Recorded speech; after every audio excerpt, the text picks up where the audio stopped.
Halo Sobat Mister Puisi, kembali lagi bersama saya Rudi dan tentunya kita ada di channel Mister Puisi. Dan pada hari ini kita akan membahas lagi tentang berita-berita politik yang semakin memanas tentunya ya. Nah, pada kesempatan hari ini saya nggak sendirian, saya tetap ditemani oleh Mister Puisi. Tepuk tangan untuk Mister Puisi. Ya, Mister Puisi, gimana kabarnya nih Mister Puisi? Kabar baik, Bung Rudi.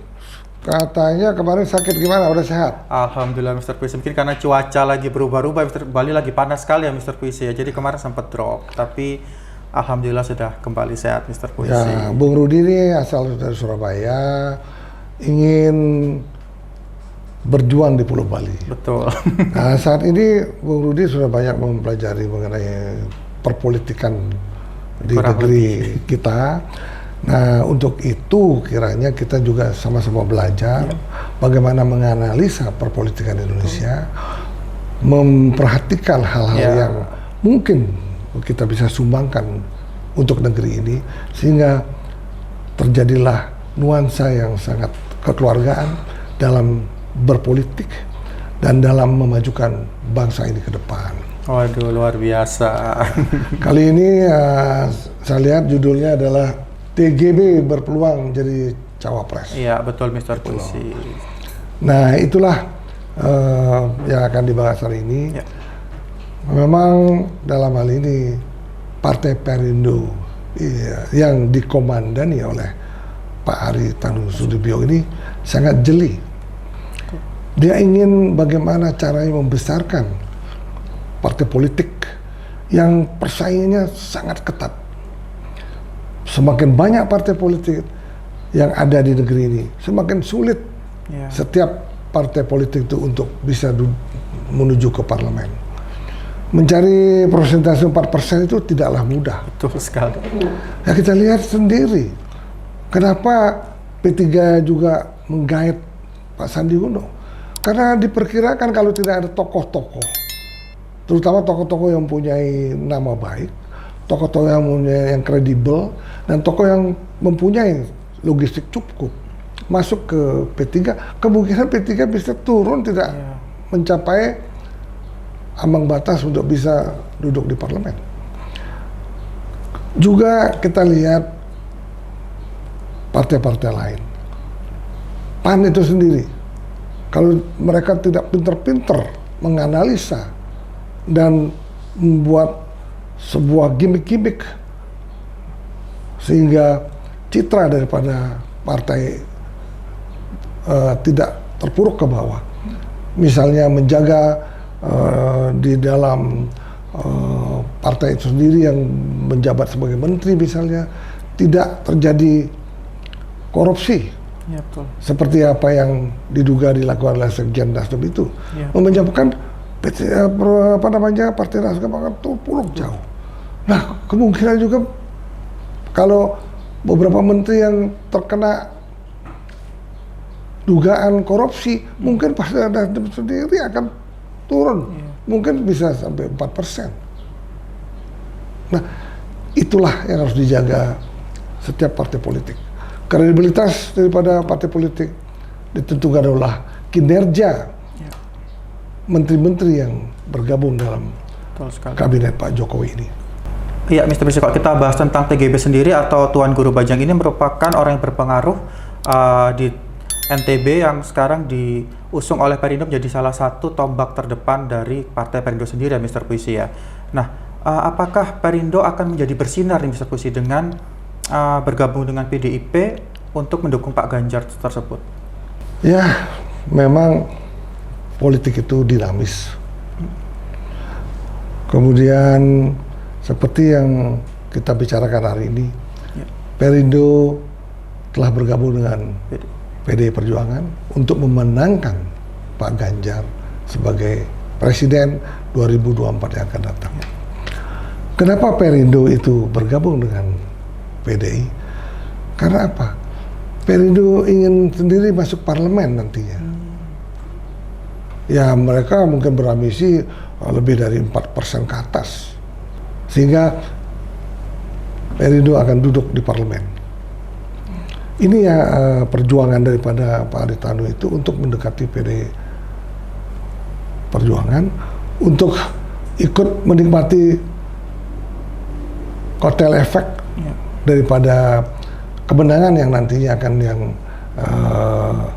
kiranya diprogramkan oleh PD Perjuangan itu sendiri. Nah, kalau ini yang terjadi, kemungkinan besar juga Perindo sendiri akan masuk di parlemen. Ini banyak orang memprediksi bahwa Perindo dengan sistem organisasi yang cukup mantap, kemudian logistik yang cukup baik, dan dengan tokoh-tokoh di seluruh Indonesia itu banyak yang bergabung ke Partai Perindo sendiri, terutama Tuan Guru Bajang yang sangat kuat di NTB. Mantan Gubernur NTB ini memang betul-betul adalah orang yang kuat di Nusa Tenggara Barat. Kemudian yang cukup agamis dan banyak pendukungnya di Lombok. Nah, ini kenapa TGB ini menjadi perhatian untuk partai politik yang lain, terutama Gerindra itu sendiri. Karena Partai Gerindra ini seperti yang kita ketahui bahwa di pemilu 2019 ini adalah pemenang nomor 1 di NTB. Nah, ini salah satu cara untuk menggembosi suara Gerindra di NTB. Itu yang telah dilakukan oleh Perindo ya Pak ya? Perindo. Waduh. Membagi suara gitu loh. Nah, kemudian memang sih untuk NTB ini suaranya tidak terlalu signifikan untuk bisa memenangkan pemilu 2024. Yang paling signifikan di sini yang mau diraih oleh Pak Ganjar adalah suara dari Jawa Tengah dan Jawa Timur. Nah, tentunya hanya kuat di Jawa Tengah dan Jawa Timur, tentunya belum tentu juga bisa menangkan pertarungan ini. Karena harus juga kuat di daerah lain, terutama Banten, Jawa Barat, Sumatera. Nah, ini TGB ini adalah bagian daripada program Pak Ganjar sendiri itu untuk menangkan NTB. Mungkin programnya untuk menangkan di Jawa Barat dan Sumatera bagaimana nantinya kita nggak tahu. Karena kita yang sesungguhnya yang kuat di Sumatera itu kan Pak Prabowo, kemudian Jawa Barat juga yang kuat adalah Anies Baswedan dan Prabowo Subianto. Ini percarutan politik, perebutan orang-orang yang berpengaruh di daerah sehingga bisa memberikan kontribusi untuk kemenangan partainya, untuk memenangkan presiden, kemudian untuk memenangkan pemilihan umum 2024 yang akan datang. Oh, seperti itu ya Mr. Puisi. Tapi kalau kita bahas lagi Mr. Puisi, apakah TGB ini dapat menjadi wakil calon presiden yang kuat untuk Ganjar sendiri Mr. Puisi? Kemungkinan bisa terjadi. Kita lihat dulu kinerja daripada Tuan Guru Bajang. Nah, sekarang Tuan Guru Bajang sudah mulai bergerilya dengan mengajak calon presiden dari PD Perjuangan yaitu Pak Ganjar berziarah ke makam pahlawan di Lombok, yaitu ke makam pahlawan Maulana Syekh di Lombok. Nah, inilah perjuangan daripada TGB melalui Partai Perindo untuk ingin juga mencoba sehingga bisa mungkin mendapat kepercayaan daripada PD Perjuangan sehingga dipilih menjadi cawapres Ganjar Pranowo. Tapi tidak semudah itu. Karena apa? TGB ini dan sampai itu Perindo ini adalah partai yang masih kecil, belum ada di parlemen. Yang sangat dibutuhkan sebetulnya oleh PDI Perjuangan bukan hanya TGB itu sendiri yang mampu memenangkan Nusa Tenggara Barat. Yang sangat dibutuhkan oleh PDI adalah bagaimana pengelolaan Pak Haritanu ini khususnya untuk mengelola media di Indonesia ini yang sangat banyak. Itu merupakan kontribusi yang akan diberikan oleh Perindo untuk memenangkan Ganjar Pranowo di dalam Pilpres 2024 yang akan datang. Nah, kita lihat bukan hanya TGB aja yang mau menjadi cawapresnya Pak Ganjar. Kita lihat juga kemungkinan juga Pak Erick Thohir juga memungkinkan untuk menjadi cawapresnya Pak Ganjar. Selain itu ada juga teman Pak Erick sendiri, yaitu Sandi Uno, yang dalam hal ini Sandi Uno telah duduk sebagai anggota daripada P3. Artinya Pak Sandi udah jelas sekarang udah adalah duduk di partai P3. Partai Persatuan Pembangunan. Nah, memungkinkan juga Pak Sandi Uno juga akan dicalonkan oleh P3 itu untuk menjadi cawapresnya.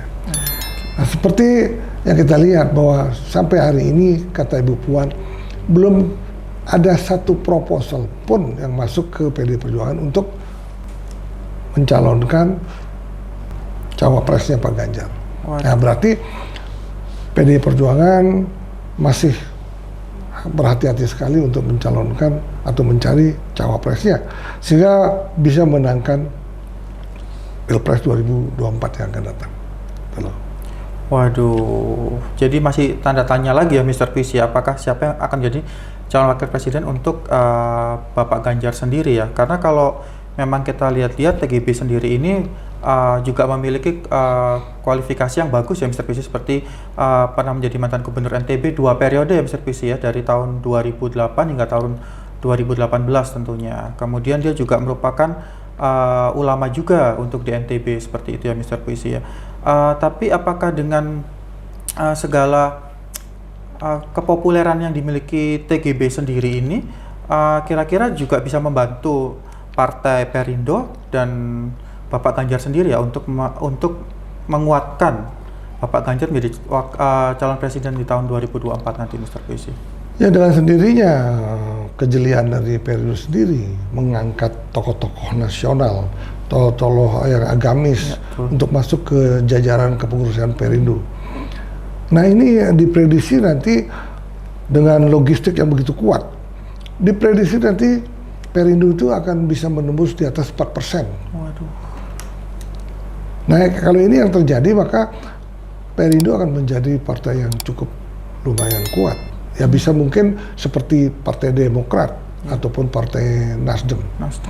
Nah, cita-cita untuk menjadikan Perindo ini merupakan cita-cita Pak Aritando sendiri untuk membuat partai yang kuat di negeri ini bisa berhasil dengan mengangkat tokoh-tokoh politik, tokoh-tokoh agama masuk ke jajaran pengurus Perindo. Ya, mungkin saja bisa 7% nanti ya, kita nggak tahu. Tergantung bagaimana sistem ataupun organisasi yang dilakukan oleh mesin politik Partai Perindo sendiri. Saya lihat Perindo sendiri sangat luar biasa ya. Artinya di seluruh Indonesia kita mengamati bahwa kantor Perindo pun sangat representatif. Kemudian kalau kita bandingkan dengan partai-partai yang kecil lainnya, mungkin ada beberapa kantor yang numpang di rumah. Ya, karena biaya untuk pembuatan kantor dan membuat organisasi politik di seluruh Indonesia, seluruh provinsi di negara yang sangat besar ini tidaklah kecil. Betul. Sangat mahal, apalagi partai politik yang baru tidak mempunyai logistik yang cukup. Nah, perebutan kekuasaan yang sangat banyak partai politik ya di negeri kita ini sungguh luar biasa. Ya, mudah-mudahan dengan kejadian sekarang ini, mudah-mudahan nanti akan dievaluasi oleh para politikus, terutama politikus yang muda, untuk meneruskan bagaimana mengelola negara ini dengan tidak terlalu banyak partai politik. Karena terlalu banyak partai politik, stabilitas ekonomi, stabilitas politik itu sangat sungguh beragam.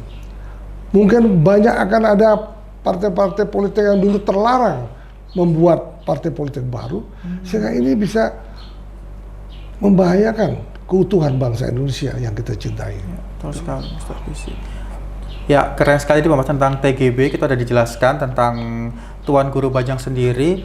Tapi memang kembali lagi ya, teman-teman, kita masih akan belum tahu nanti kedepannya siapa yang akan dipilih untuk menjadi calon wakil Bapak Ganjar sendiri. Ya, tentu siapa saja yang akan dipilih, kita berharap akan menjadi sinergi yang kuat untuk Bapak Ganjar untuk menjadi presiden dan tentu saja kebaikan Indonesia. Ya, terima kasih Mr. Puisi untuk penjelasannya pada siang hari ini, dan teman-teman jangan lupa terus dukung channel Mr. Puisi dengan cara like, comment, dan subscribe. Thank you, sampai jumpa. Tepuk tangan.